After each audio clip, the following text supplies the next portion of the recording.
So at this point, we had about an $80 million portfolio, and all of a sudden, right, the market took a deep turn and we were not able to cash flow. the solution was actually creating more problems. When times get lean, a lot of times, where people stop investing is in their self. What's the point in living, right, if we're not happy?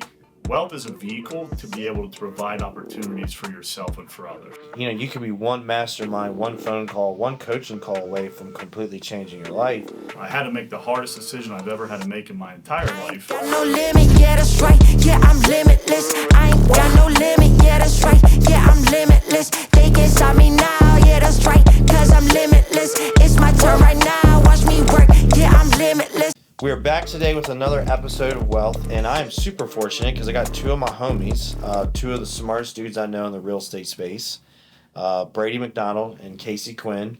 And we were at an event today together that we all spoke at, so I get the privilege of having both of them here at the same time.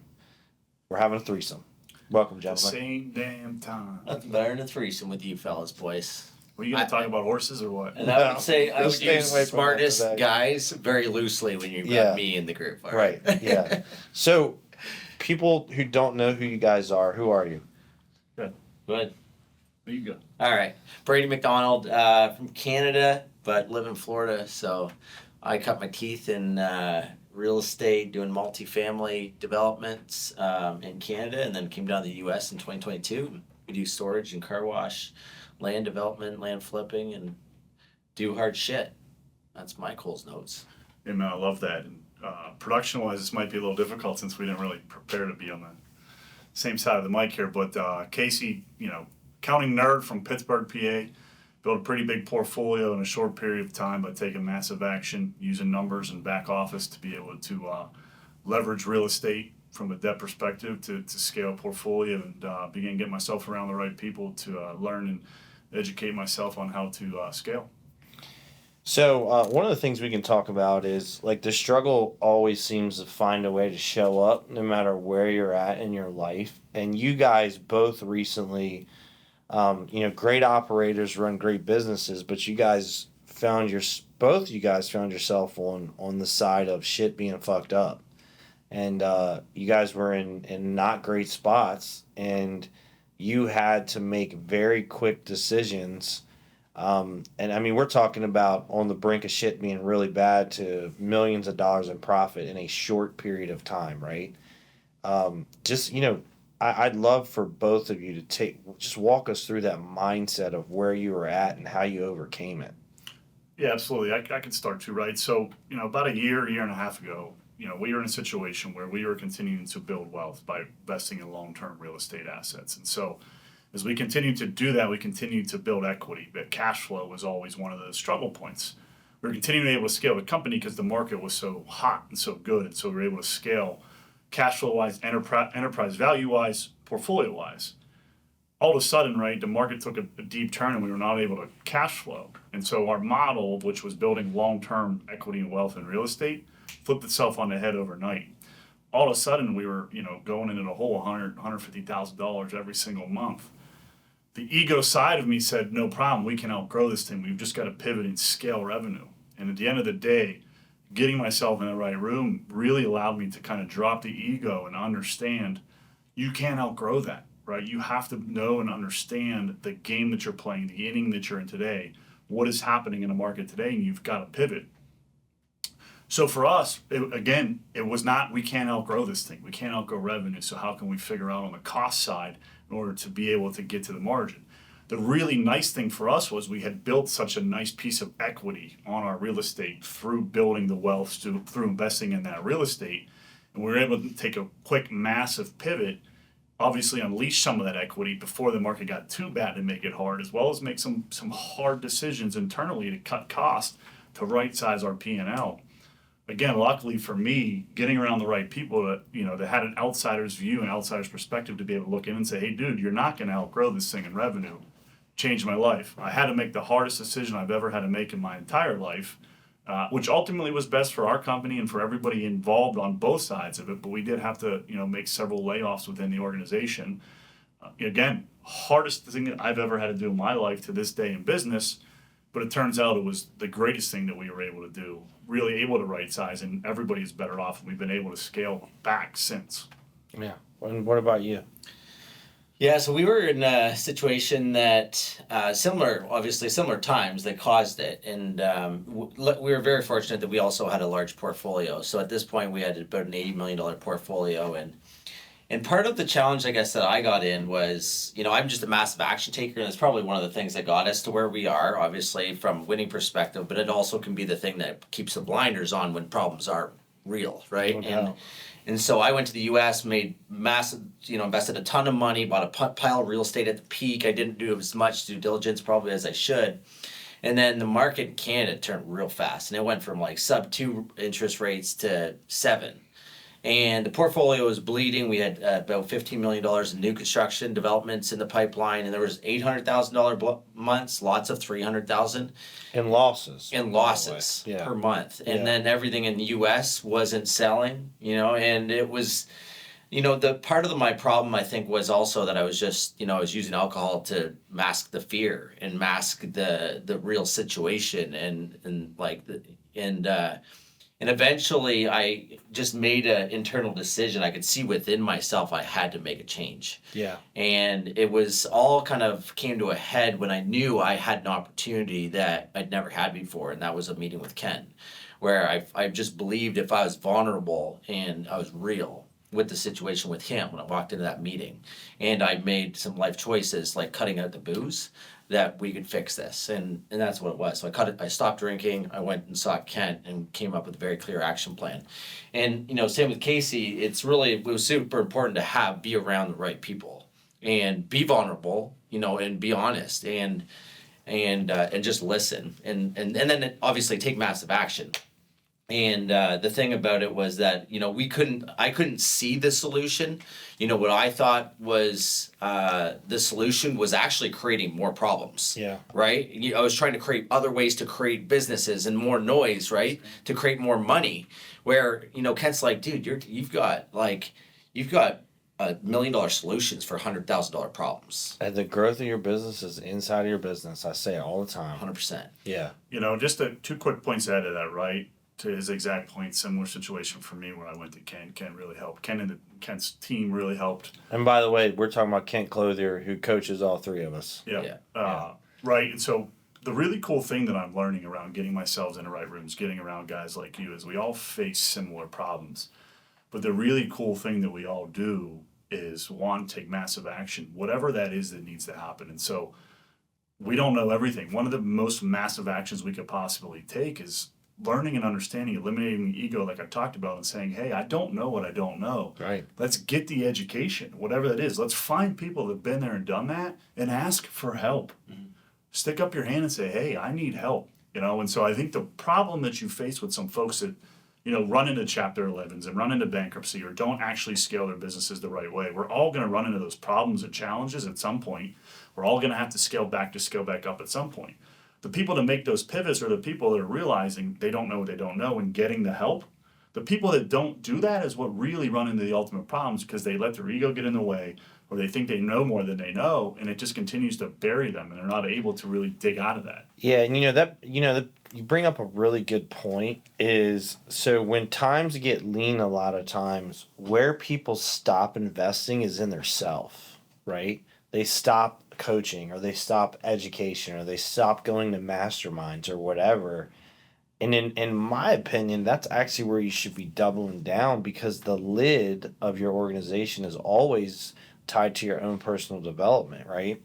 And what happens is you guys did the opposite, right? When times were rough, you said, I'm going to pay a very expensive coach because he knows more than I do.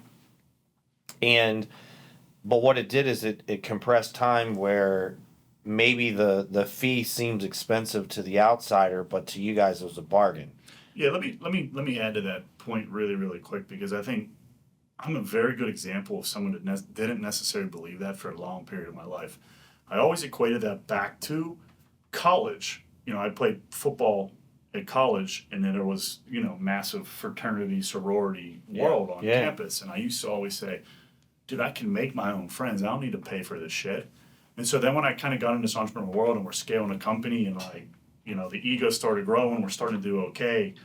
Early on, the concept was somewhat like, keep my head down, keep focused. I don't need to, the mastermind comments and things were coming. I don't need to pay for my friends. Well, I don't need to join a cult. I don't need to do those things. And I realized at one point, no, I need help, right? Like, I just don't know what I don't know. And then I joined because I knew I needed help. And then the world opened, right? Then it's like, holy shit, this has nothing to do with paying for friends. I'm paying for my education, but I'm also getting opportunities, getting all of these different things. And it's literally changed my life completely. Yeah. So the other thing I like to say this a lot, and I believe it. I think a lot of things are energy, and energy is transferred. And I think what happens too is when you get in these rooms, you meet your frequency. Us three, even though you're a nerd, we have a similar frequency, right? So at its core, your frequency and my frequency are the same. We may go about it, same with you. We may go about it differently, like you're a Steelers fan as an example. But it is a frequency that is the same. And then what happens when you get around your frequency, and I believe this, you get around another one that's your frequency, someone else, and then it doubles, and then it magnifies, and then you magnify each other. 1 + 1 is 4. Fucking right. Yeah. And then all of a sudden, you're doing really cool shit because it's like, this frequency that you've met is doubling and tripling your own frequency, and it just becomes a game changer. And I think that's one of the things that people underestimate sometimes is, you could be one mastermind, one phone call, one coaching call away from completely changing your life, but you're scared to take that risk, or you're scared to spend the money or whatever, especially when your back's against the wall. But man, it's I've met almost every single one of my business partners, or where I've gotten to the next level was getting in a room where I met that person that was my frequency.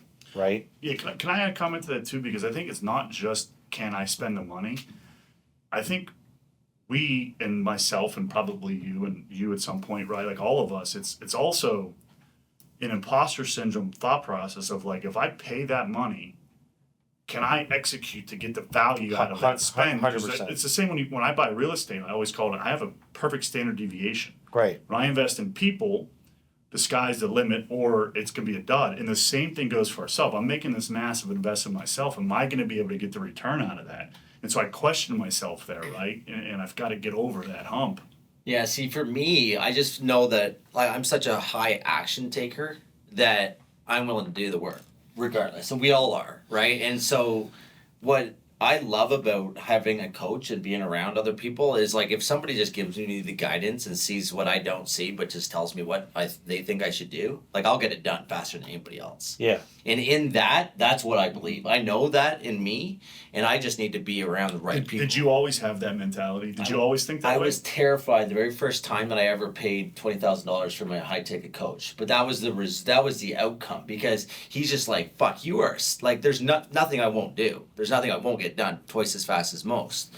And almost to a detriment, like you can kind of get sidetracked too. So now knowing that you got to stay focused. Well, you're going to move fast and break shit. Yeah. And you can kind of go sidetracked too if it's like, of course, fuck, right? shiny object, yeah. But I learned at that time, and once you're working with high ticket coaches or high performing coaches and they give you that feedback, I'm like, fuck, I'll invest $100,000 to get good advice, because I know I'm going to pull $10 million of value out of it. 100%. So here's a good example of that, is getting in the rooms and being intentional. Is us three is an example, right? I'm working with you on some cool stuff, which is going to lead to a lot of shit. I already know that, but it wasn't just that. Like one of the things that I took from you was the pie stuff you had on everyone's doors. Mm-hmm. I fucking love that. So we're doing that at our company because I'm a big believer in communication, and everybody communicates differently. And hey, if you can, before you walk in someone's office, if you can understand how they communicate, you're going to be able to communicate better with them, right? So I showed up to your place to help you with something, but I took away massive value, right? You and I got to hang out in Yellowstone. You came and both of you guys came and spoke on a stage for me today. So, I mean, that's the example of what can happen and how fast shit can change when you get in the right room and you get around the right people. Yeah, I think you mentioned a good point there. The one word intention, Yeah. right? Like, I said this on stage earlier today that I intentionally, you guys invited me to stay in Yellowstone. I called Yep. my wife and I'm like, listen, and she was cool about it, but I'm like, I listened, like I said, the reason I'm staying is because I want to be around Brandon, and obviously the Gearharts are my friends anyway. But I love them to pieces, but I wanted to be around you, right? And it's just that intention, that time we spent together, created that trust and that bond that again, like 3 weeks later, we're on stage together, and you know just deepening that relationship. Who knows where it's going to go, right? But its intention is a huge fucking thing. Yeah, 100%. Another thing that's really cool that you just did that a lot of human beings aren't going to do, and now you got him fucking climbing the equivalent of Mount Everest, but you ran a 100 mile in 22 hours, right? Yeah. 100 mile marathon. Yeah. Like, what the fuck? Yeah, man. I mean, it wasn't really. I would never have fucking thought I was going to do this 6 months ago. Yeah. But it all started about a year ago when I saw Jesse Itzler do Ultraman, which is this crazy 3-day thing, and I thought, fuck, if he could do it, I could do it. And because I knew he's super successful, and I wanted to know how he got the brain. Right. And I started making the connections to doing really hard shit. Yeah. To the success. And so I started going down that path, and I was super intentional about getting close to him, and then I hired his coach. Because I'm like, whoever got him to do that is what is going to help fix me too, right? And I had my own issues and stuff and drinking and things, right? And I saw the connection to becoming a better human by doing these hard things. I became a better dad, a better communicator, a better husband, a better business. And I was just showing up better for the community and myself too. And so we started training for a 50-mile back in May, actually March, and I did 50 miles in May 20th. Ended up 3 days in the hospital. But I realized in that, after $48,000 bill, my wife said, you could never run again. Like, you're fucking done. And I'm like, yeah, whatever. I'm talking to my coach. And, within 2 weeks of that, did the Mount Everest simulation climb. And right after that, we decided that we're going to do 100 miles to raise $100,000 for charity.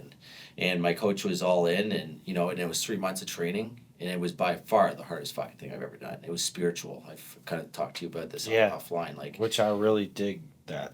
Yeah, dude. It was out of body experience, really separating your mind from your body. And it was weird. Like, I was running, miles 70 to 100. Took 7.5 hours, 7 hours probably still.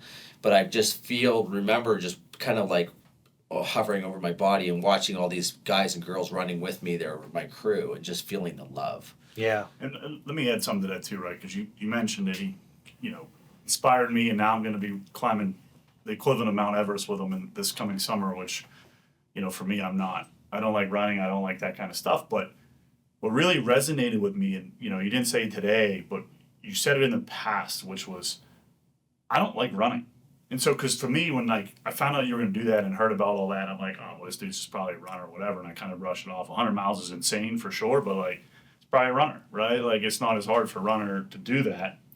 And so to me, what that was justification or rationalization in my head.